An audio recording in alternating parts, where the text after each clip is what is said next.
Hi everyone, I'm joined by three of my colleagues today with some news about a new effort launched by Lumina Foundation to make all learning count.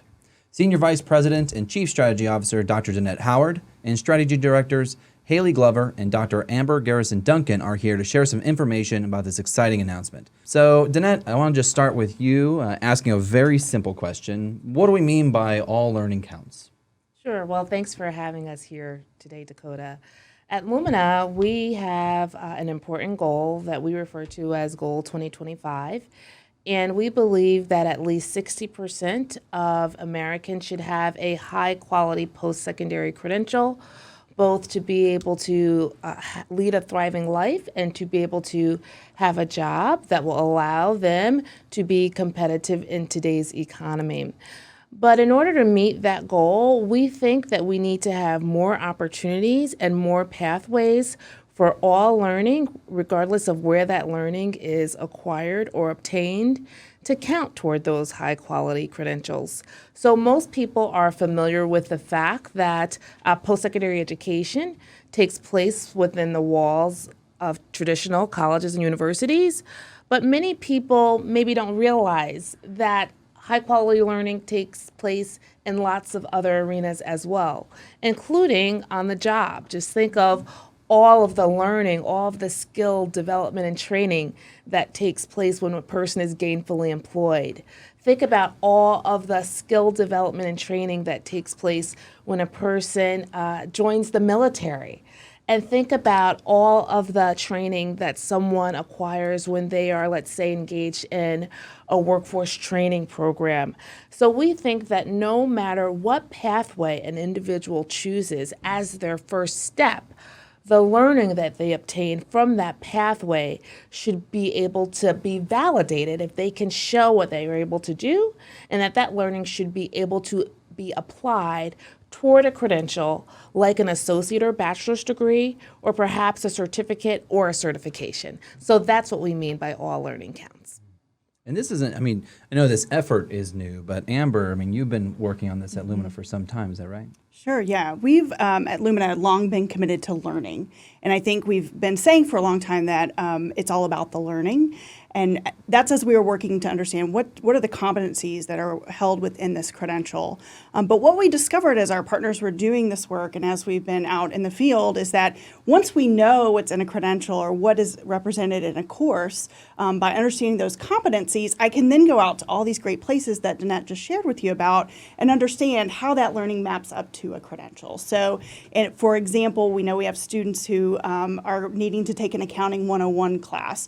However, they're doing tax preparation in their work every day, and so those competencies in that course and to do that job are exactly the same. We should give them credit and recognize that learning towards their credential. So it's an exciting time to see that this evolution, that again, we've always been about the learning, but now we're really saying, where is all this high quality learning and how can we help individuals stack this up into an actual pathway that gets them to their credential? You've sought out and went very wide into the world to try to find the right kind of partners to be working with to make this new shift. Can you tell us a little bit more about where we're at? Sure. Well, we did. We went way out into the field, and we're really excited with what we received back.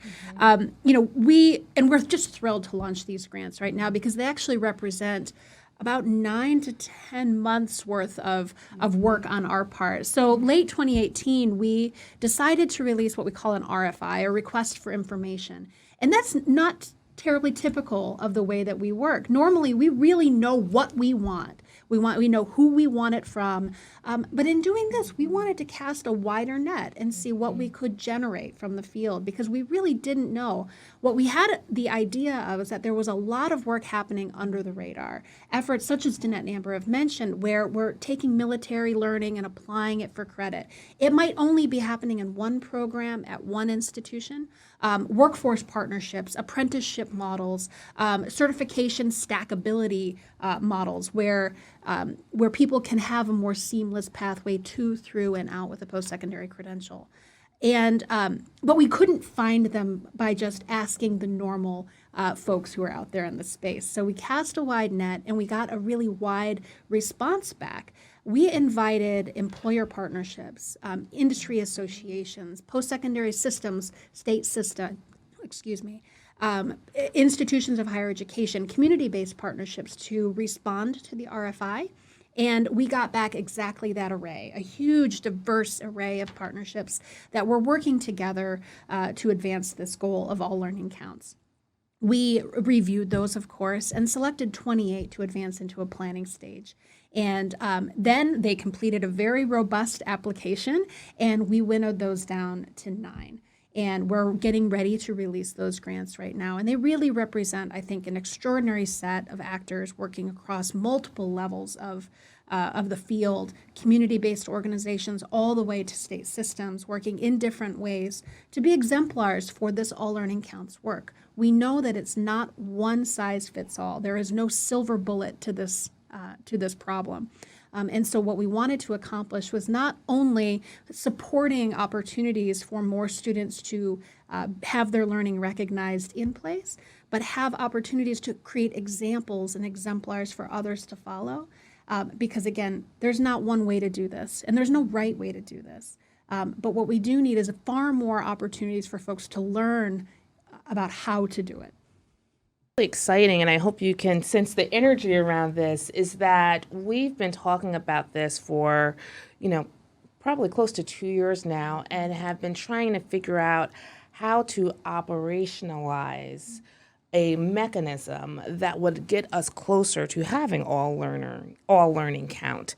And we knew that partnerships would be key to having that happen.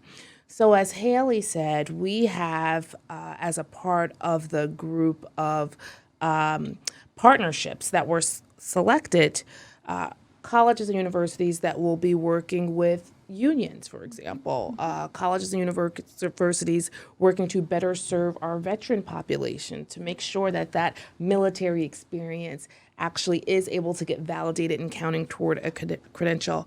The employer piece is definitely very much visible in the individuals that were selected to get the grants. And as Haley said, although we've selected 9 for the grants, these 9 will hopefully serve as models to the rest of the nation as to what is possible and, in fact, what needs to happen to move this notion of all learning counts much further along, so that when we are here next year, there are going to be many others that will raise their hands and say, how do we take this on? We'd like to be a part of this consortia that has just gotten started.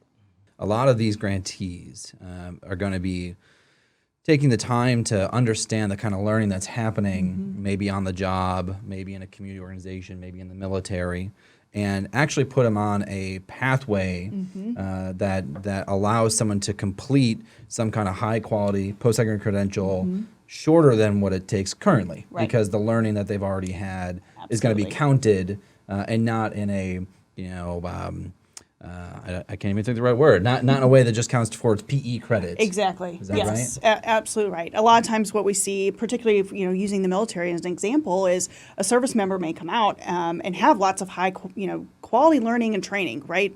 We invest as a nation in these individuals to lead in our country, but when they come into higher education, we're not looking at that, and a lot of it sits. We hear of service members having 60 credits in elective credits. Right. That's an associate's degree.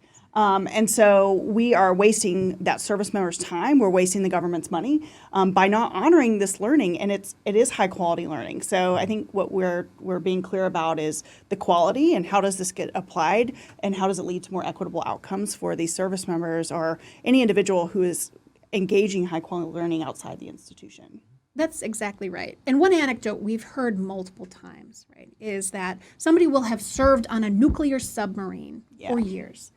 And when they are released from service, they'll go to a college and try to understand what their learning can apply to, and they'll get a phys ed credit. That's not acceptable. In fact, that's insulting. And so with these particular institutions that we've supported, but also in the wider space, we need to really think about how we're valuing and honoring the learning that adults come to post-secondary institutions with. In our work with employers, we've discovered over and over and over again that a learning on the job experience can be transformational, not only to how the learner performs on the job and the kind of skills that they have at their disposal to use, but how they think of themselves as a learner. And when an on-the-job experience may be the first positive academic experience an adult's had in their life, because chances are they've had a negative experience in high school, maybe they've started college but didn't finish. Understanding how that on-the-job learning is applicable to a post-secondary credential can turn that student's mind into thinking, not only am I college material, I've already proved it. And so this is not only transformational for our system, it can be transformational for the people and the learners who are in our system, which we think is equally, if not more important. Is as we think ahead to, in 5 years or in 10 years, what does success look like for this work? One of the things that also excites me about this work, in addition to the human aspects of how do we really serve Americans and make sure people are able to complete, I get excited by the relationships and getting back to the partnerships that we see, where we've had very siloed sectors of learning in this country. Again, the military, higher education, employer-provided education and training. We're starting to see these partnerships come together that I think will help us evolve into our next generation post-secondary learning system in this country, where talent is the focus, that we all contribute, that this learning has to count, because in order for us to be the country we want to be, we need this system to evolve. And so the partnerships now will seed that for the future, and that really is very exciting.